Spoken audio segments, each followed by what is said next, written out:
si bay ule mau toy le an thur ngapi nen ka bay pol dona an thur man tur hi tam vak lawa an thur sen ka mang dona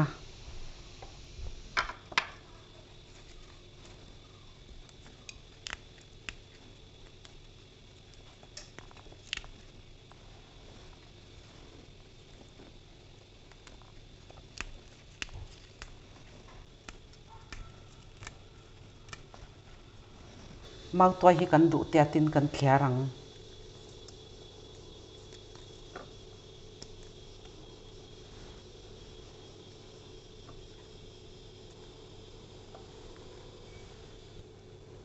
ka tel zo vek don lawa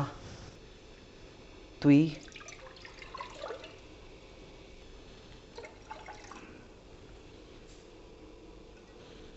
tu hi emil zariat vel ka tela chi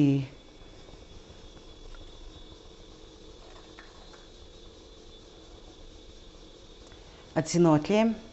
adu lo ta na tel lo theya marcha pui pum ni ka tel dona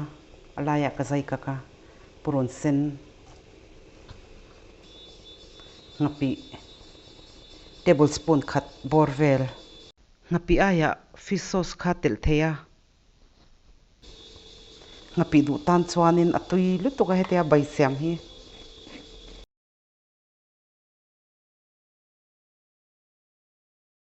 ngapi po asom vek to a tui po so tha to a mau toy chum min sa ania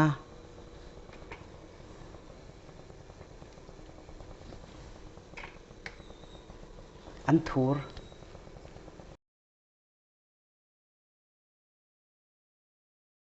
ain pol moi tok kan ti kha kan thlak mai anga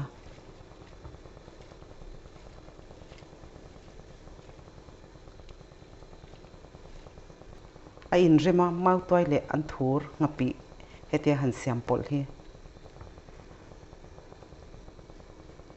kai kwang rep te kha du chuan a tel theya ti tui em ema mau toy hi amin sa ania an thur po amin har lawa marcha tel lo po hian a tui em thawa a tui hi chu kan du tam deuh ni chuan kan lei tam me anga kha chu kan du dan ni se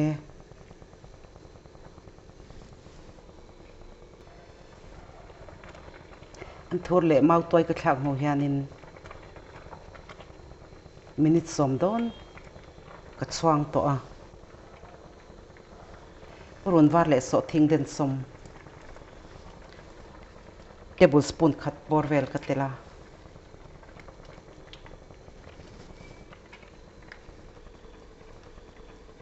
me hi asang bera ka da ka chuan tera tang khanin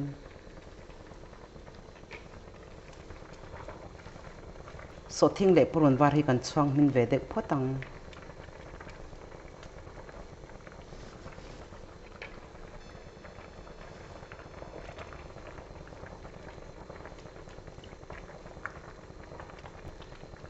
rim te hi atui to ania puron var le so thing ka thlak mu hian minute ni don ka chuang le to a an thur po min tha a mau toy ro chu min sa kha ania make off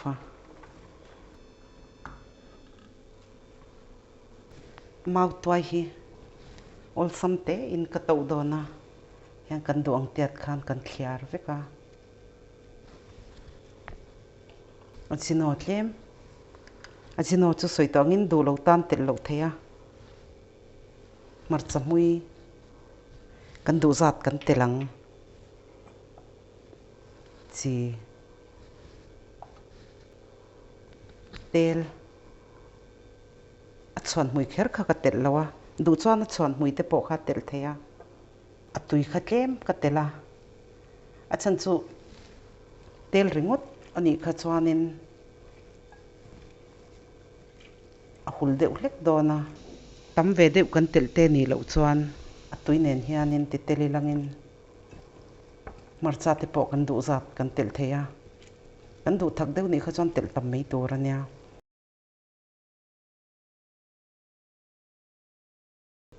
siam hi ol sam atui vere ulu to ga te han ti hi tel tak hi chu kan chuang hui te ni lo chuan mang lo thei la arim hi anat dewa wangin